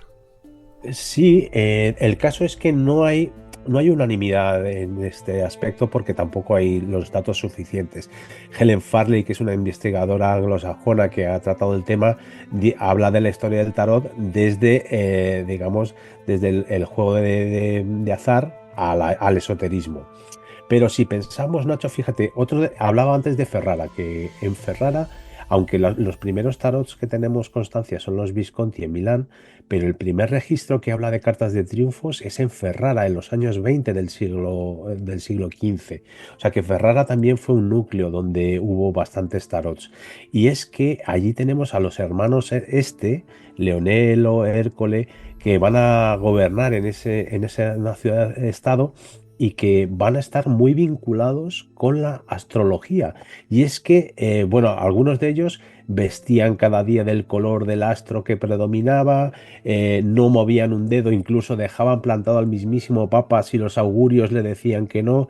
Entonces, en ese contexto, y pensando en el tarot, ¿por qué no va a haber ese uso astrológico vinculado con lo adivinatorio en ese periodo? Pues se me antoja que podría ser posible, y máxime cuando algunos de esos naipes, de esos triunfos que comentábamos antes, son la estrella, el sol, la luna, que además hacen, si te fijas en las cartas, vemos a personajes manipulando cartas astrales, compases, elementos que sirven para medir, ¿no? Mensurar el movimiento de los planetas. Entonces me resulta difícil imaginar que el tarot no haya podido ser una herramienta, digamos, vinculada con lo astrológico en sus orígenes. Es más, yo diría que así es, ¿no? Entonces, ese uso mágico, fíjate, luego hay un tarot muy curioso que ha salido a la palestra en el año 2007, que es el tarot Sola Busca, y que ya hay algunos pensadores que han escrito sobre él y que se plantea como una posible. Hay uno que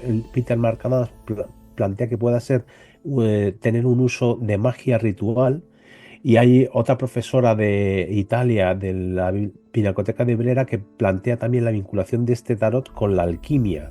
O sea que estamos hablando de disciplinas herméticas vinculadas con uso de algunos de los tarots de los orígenes. Así que se me queda corto pensar que este juego solo fue un simple juego de azar. Uh-huh. Además, hablando de esos juegos de azar, también un poco el propio nombre, ¿no? de tarot viene de uno de esos juegos, ¿no? El Tarot Genie. O sea, es quizás de donde viene, o no sé, corrígeme. Sí, Nacho, no hay, a día de hoy no hay una etimología exacta de lo que significa la palabra tarot. De hecho, parece que viene de una palabra italiana que sería tarocco, pero que es en argot, es en el argot italiano y tiene que ver algo con el loco, que podría ser coherente, puesto que el loco es el arcano que no tiene número y podría ser por ahí por donde viniera la etimología, pero no hay acuerdo entre los pensadores en lo que significa realmente la palabra tarot. Y el tarot chino que mencionabas tú es un tarot pequeñín que se dio en Bolonia y que es la misma baraja, pero quitando los números del 2 al 5 de la baraja, de los palos, digamos, de los arcanos menores, ¿no? De los palos de oros, copas, espadas y bastos, le quitas del 2 al 5 y te quedas con una baraja más pequeñita. Pues ese es el taroquino boloñés. Entonces por ahí viene la cosa. Entonces es verdad que en el siglo XVIII, cuando se plantea ese origen egipcio que comentábamos antes, que si quieres ahora comentamos un poco más, en ese momento se plantea que pueda venir del egipcio de Tarot. Eso lo plantea Kurt de Gebelén. Y claro, como realmente el origen egipcio no está atestiguado, pues esa posible etimología egipcia, pues obviamente hay que descartarla también. Y el caso, volviendo al tema este de lo egipcio, que es donde tú me puedes, de hecho, arrojar a mí un poco de luz. Porque, claro, estamos en el Renacimiento, que es una época en la que el Renacimiento es precisamente el renacer del mundo clásico y también implica, ¿no?, el renacimiento de otras culturas de la antigüedad. Y empiezan a tomarse algunos elementos en la decoración que recuerdan, ¿no?, un poco el mundo de los faraones, porque es algo muy exótico que a su vez, ¿no?, nosotros hemos heredado a través de ese mundo clásico, a través de Grecia y Roma, y claro, todo aquello que venía de Egipto le da pues un halo, ¿no?, de misterio, de antigüedad y de sofisticación, ¿no?, que quizás también es algo que está intrínsecamente ligado a la historia del tarot. Sí que es verdad que hay influencias egipcias, o se cree que hay influencias egipcias en personajes como Hermes Trismegisto, que podría estar en el trasfondo de algunos naipes, digamos, del tarot de los orígenes. Pero donde se desata un poco la egiptomanía es precisamente en el siglo XVIII, que tú bien conoces, de cómo Napoleón está trayendo a Europa esos jeroglíficos egipcios que todavía no han sido descifrados por Champollion, que todavía no se conocen, y es en ese momento donde personajes como Kurt de Gebelén o Etela empiezan a pensar que, claro, es que lo fascinantes que son los jeroglíficos egipcios, ¿cómo no pensar que todo lo maravilloso viene de esa cultura? Entonces se plantea ese origen por ese, digamos, triunfo de la egiptomanía, ¿no? De ese amor por lo egipcio. Y bueno, pues ¿por qué no pensar que el tarot era egipcio si estaba repleto de magia, de fascinación como la que podemos sentir nosotros ahora hacia esa cultura milenaria? Pues en ese momento, hasta el siglo XVIII, no se postula ese origen egipcio del tarot, y va a ser Falconier, un francés, el que cree el tarot egipcio, que no va a ser más que el tarot de Marsella, que podemos comentar ahora también si quieres, Nacho, un poquito, que es el que se configura como el canon del tarot en los siglos XVI y XVII, y entonces Falconier lo que hace es adaptar las figuras egipcias a los símbolos del tarot de Marsella. Así que digamos que tenemos un remedo de tarot a lo egipcio, o sea que no es en realidad que provenga, o no se sabe en realidad de dónde pudiera provenir ese origen egipcio, pero lo que hacen es, digamos, adaptar a la moda egipcia pues un tarot que ya existía. Eso es un poco lo que sucede. Claro, mencionabas ahora el tarot de Marsella, que es la base, ¿no?, la base del tarot tal y como lo entendemos ahora, desde el punto de vista de la iconografía y desde el punto de vista del significado, ¿no?, también del juego, entre comillas, ¿no?, de esas cartas. Sí, efectivamente. Y es que tuvo tal éxito el tarot de Marsella. Bueno, también es verdad que estamos hablando de los siglos XVI y XVII, donde, digamos, el tarot se va transformando, se va adecuando a los contextos geográficos, a los contextos históricos. Fíjate qué curioso, Nacho, que en países protestantes hacen desaparecer al Papa y la papisa y se coloca a Júpiter y Juno. Ese es el tarot de Besançon. Bueno, pues digamos que se queda conformado en el siglo XVII lo que será el llamado tarot de Marsella, que, ojo, que no se formó en Marsella. Aquí todos son mentiras en el tarot o engaños. Y es que realmente se difunde a través de de Lyon y de París, porque en Marsella no va a haber fabricantes de tarot hasta muy avanzado el siglo XVII-XVIII. O sea que el tarot de Marsella no se gesta en Marsella. Pero bueno, sí que es verdad que ha quedado como el canon. Y fíjate, vamos a hablar de un personaje que es Alejandro Jodorowsky, y que él piensa que el tarot verdadero es el tarot de Marsella, pero buscó un tarot de Marsella muy concreto y al que aplicó, junto con Camoin, que es un investigador y un coleccionista, aplicó lo que para él son los colores reales del tarot, y lo que han hecho ha sido crear el tarot Camoin-Jodorowsky, que es una revisión supuestamente certera de cuál es el verdadero tarot de Marsella que hay que emplear en la adivinación, o en lo que a Jodorowsky, en los modos que él lo emplea, que según él su uso del tarot es para la sanación.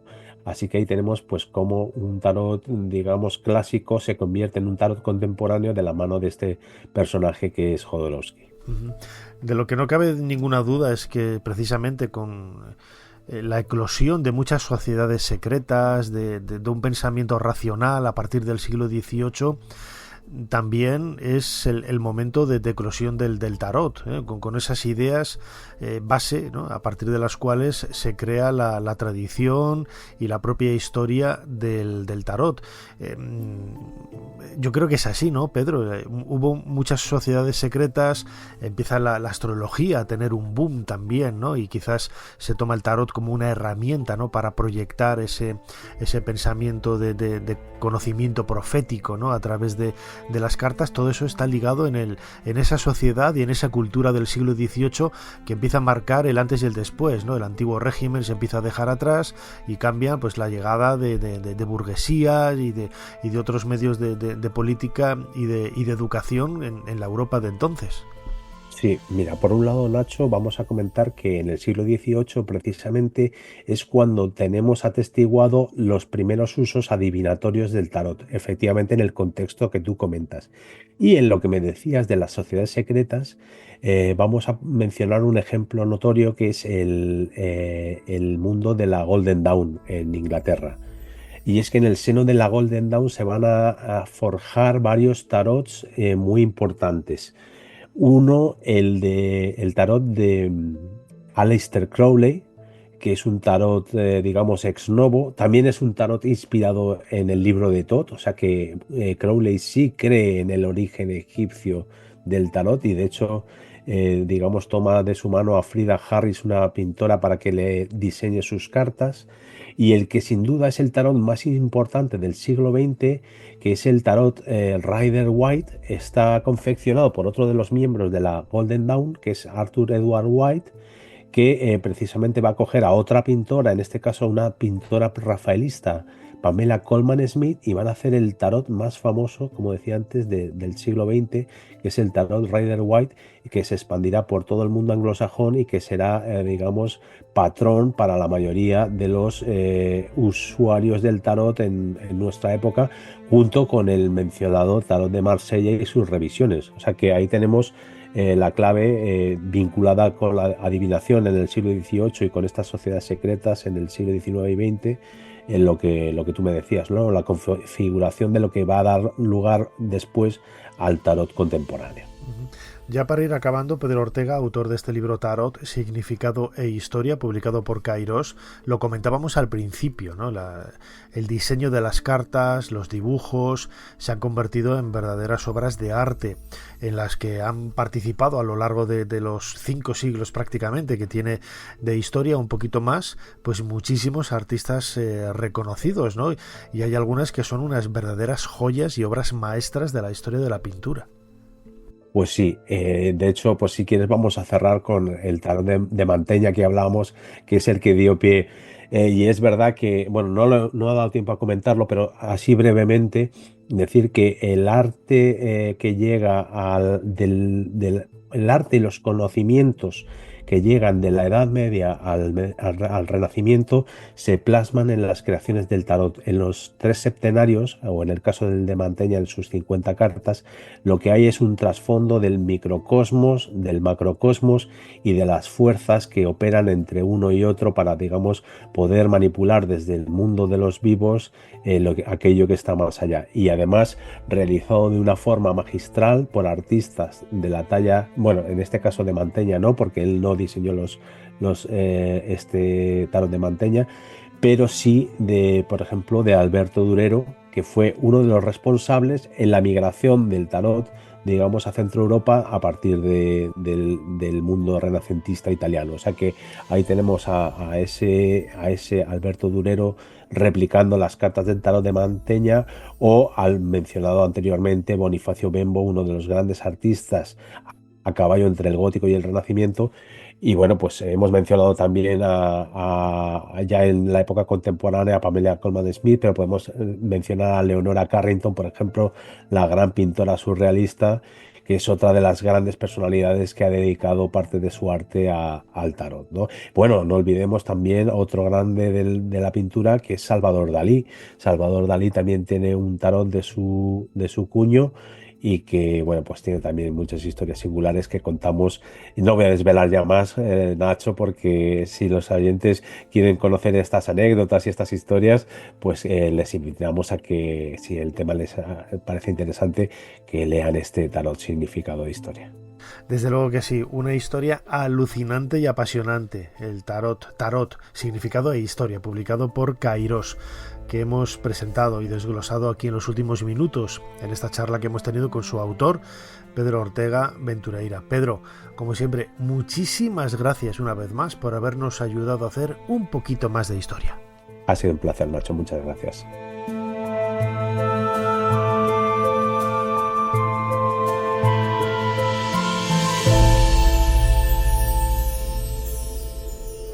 Señor Dumas, aquí el joven del que le hablé, Julio Verne.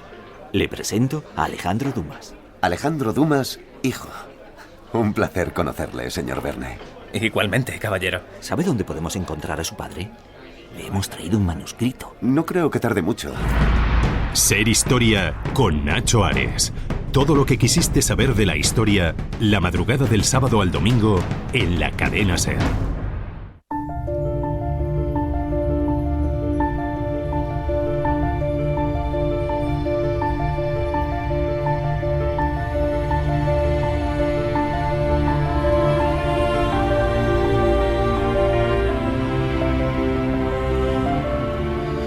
Candela, bienvenida una vez más a Ser Historia. Hola, Nacho. Hoy nos traes libros para recomendar en estas fechas. Veo que tienes sobre la mesa algunos de la cultura, la civilización que a mí más me gusta. Pues quería preguntarte si te sonaba este libro, 101 historias del Antiguo Egipto. Pues un poquito, me suena. Al autor creo que lo veo en el espejo todos los días.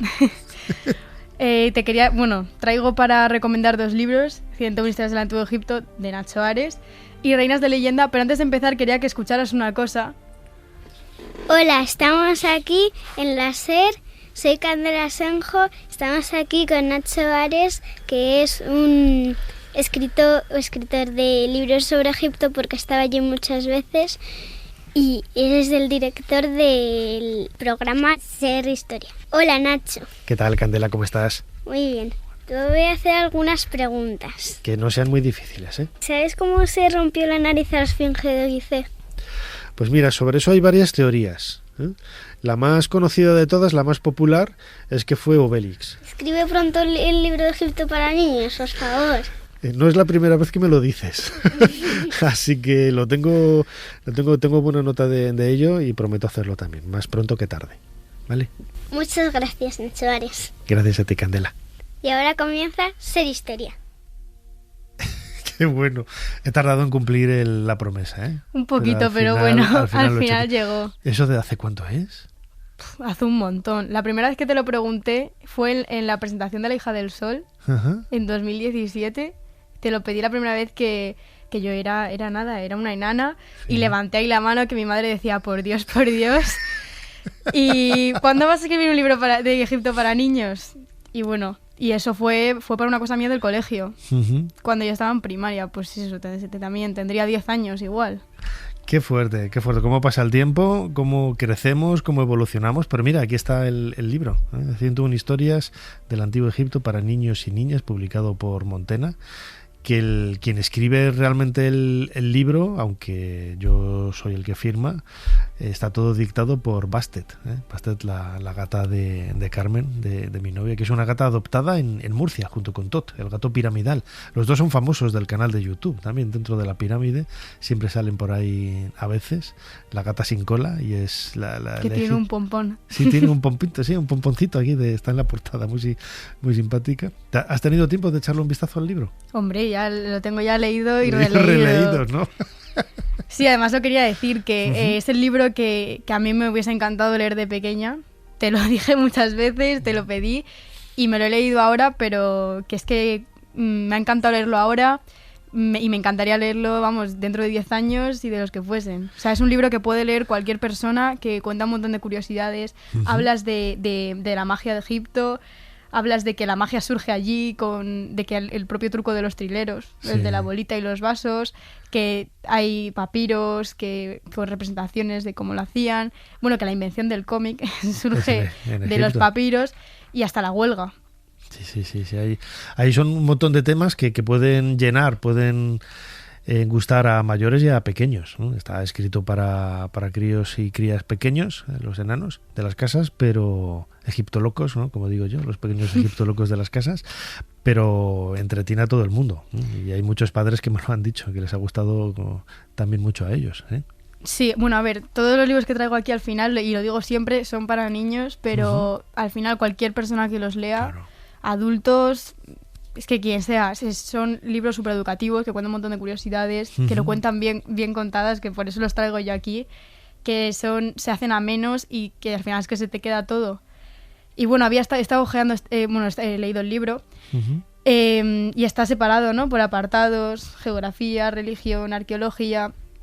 Quería mencionar lo que más me ha gustado, lo que más me ha llamado la atención, que eso yo no lo sabía, era lo de la orientación de la entrada de las pirámides al norte, siempre al norte, por la relación que tenía con las estrellas, y que las pirámides de Gizeh están colocadas igual que las estrellas de la constelación de Orión, por su relación que tenía con Osiris y la importancia que tenían los dioses en esta cultura, y de por qué tienen los dioses también cabeza de animales, que lo explicabas, el caso de Anubis, que era porque en los cementerios solían haber muchos chacales y animales de este tipo, y ellos pensaban que eran los protectores.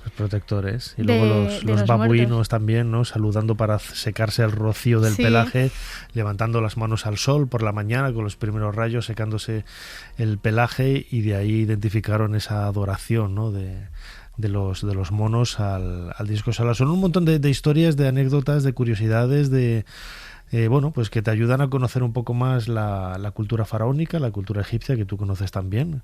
Me extraña que te haya resuelto algún problema o te haya contado algo nuevo, pero me encanta que lo hayas disfrutado, aunque ha pasado el tiempo, pero mira, por lo menos he cumplido la promesa. Y me ha gustado mucho que también le has dedicado un pequeño espacio a las mujeres. Has hablado de Hatshepsut, que, bueno, dicen, Hatshepsut es la primera entre los nobles, y se habla de ella como la primera mujer faraón, pero realmente la primera mujer faraón fue Sobekneferu. Sobekneferu, sí, o Neferu también, que fue la primera mujer faraón también, que significa belleza del dios Sobek. Pues yo eso tampoco sabía, yo pensaba que fue Hatshepsut realmente la primera mujer faraón, y leyéndolo he visto que no. si hay más, si hay otro capítulo dedicado a Musetti, por ejemplo, de la que hemos hablado aquí. El de Egiptomanía también. De Nina Davis, una pintora alucinante, esposa de Davis, que era un arqueólogo también, y bueno, esta mujer pintaba como Los Ángeles, y hay unas acuarelas de ella que parece que las estás viendo y parece que estás viendo las pinturas originales, ¿no? Hay un montón de temas de chicas que metí, porque pero no por el rollo este feminista de ahora, no, es que tienen que estar ahí, o sea, son protagonistas de la historia de Egipto, ¿sabes? Yo creo que era merecido que estuvieran en esas páginas, claro. Completamente de acuerdo. Y también traes de Cleopatra a Isabel II, Reinas de Leyenda. Qué libro más bonito. Bueno, pues este es un libro, es de estas ediciones grandes de las mías que me gusta traerte. Son todo personajes femeninos, hay tanto históricos como mitológicos, desde reinas a emperatrices, y son mujeres que han causado una diferencia, que no han dejado de luchar por lo que querían, con ambiciones que se las ha dado de lado, se las ha intentado silenciar, pero han seguido adelante y han logrado lo que querían, y por eso tienen este reconocimiento en este libro, desde, como dice el título, desde Cleopatra hasta Isabel II. Es un libro que está estructurado, tiene, la primera página de cada reina es un retrato y luego son 3 hojas nada más. Son preciosos los dibujos, los retratos. Sí, la verdad es que sí, las ilustraciones son muy, muy bonitas. Bueno, no he dicho... las autoras, lo pone aquí. Olivia Goddard, Remy Giordano y Laura Pérez. Son las autoras de este libro Reinas de Cleopatra e Isabel II, Reinas de Leyenda, publicado por Errata Naturae. Un libro muy recomendado para estas fechas, como el mejor regalo para los más canijos, ¿no? Y vemos que hay historias de todos los tiempos, ¿no? Sí. Y las historias además me han gustado mucho porque no son tanto de fechas, no son biografías, son cuentos de lo que hizo cada una de esas mujeres, de lo más importante que hizo, pero no es tanto fechas, no es tanto una biografía, es más pues lo que quería hacer y lo que consiguió, porque todas estas mujeres han hecho cosas increíbles. Habla de Bucetian, que quería mencionarla porque yo no había oído el nombre de esta mujer en mi vida, y era una concubina que accedió al trono como emperatriz porque se lo propuso y lo consiguió. Estamos hablando del siglo VII. Y hizo numerosas propuestas a favor de las mujeres, especialmente de las viudas y de las ancianas, y fundó la dinastía Zhou, que fue la primera... estamos hablando de una mujer china, que fue la primera mujer que fundó una dinastía. Y también quería hablar de Catalina II de Rusia, que aquí nos vamos al siglo XVIII, que era una princesa alemana que llegó a ser una gran duquesa rusa tras derrocar a su marido Pedro III. Y pues cuenta lo que se propuso hacer, lo que hizo, quería modernizar Rusia y lo consiguió, quería llegar al poder y consiguió hacerlo y desde el amor del pueblo. Y la verdad es que este libro me ha gustado mucho y pues aquí todos los libros que te traigo aquí son porque me ha gustado, así que aquí está. No, desde luego, es una historia alucinante la que podemos compartir con esta magia de libros. ¿Tienes alguna recomendación más? Bueno, sí, te quería recomendar para... No los he traído aquí, pero tengo recomendaciones Navidad de otros programas, algunos un poco más antiguos, de los que han sido mis libros favoritos sobre todo. Quería recomendar 22 misterios de la historia, de Georgia Costa, de la editorial Montera, que fue a mí de los primeros libros... es que este libro lo leí en Ana y a día de hoy me sigo acordando de todos los misterios que había en este libro.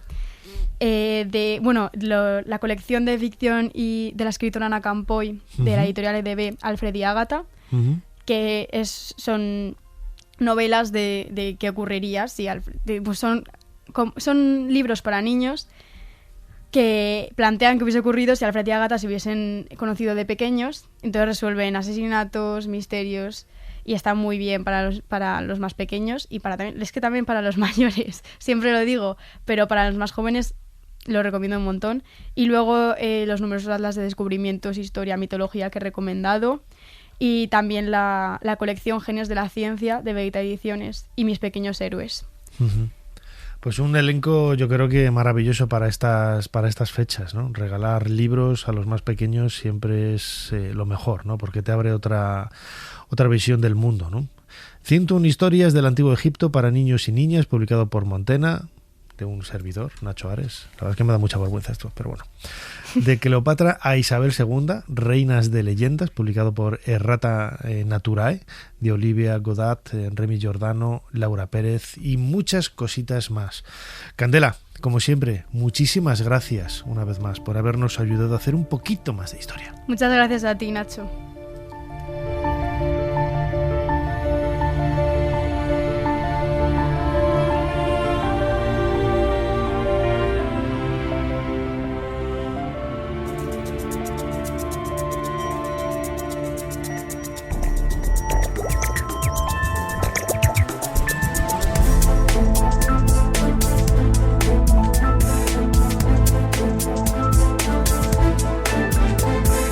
Llegamos al final de este nuevo programa de Ser Historia. Recuerden que a través de los podcasts de Ser Podcast los pueden volver a escuchar y sobre todo de forma íntegra. Esos más de 90 minutos con que cuenta este programa de Ser Historia, el 839. Fermín Agustí ha estado como siempre en la producción del programa, Ana Caballero echando una mano en la producción y al mando de las redes sociales, Chumi Rodríguez delante de esa máquina del tiempo y en la dirección y delante del micrófono vuestro humilde servidor Nacho Ares. Hasta la semana que viene.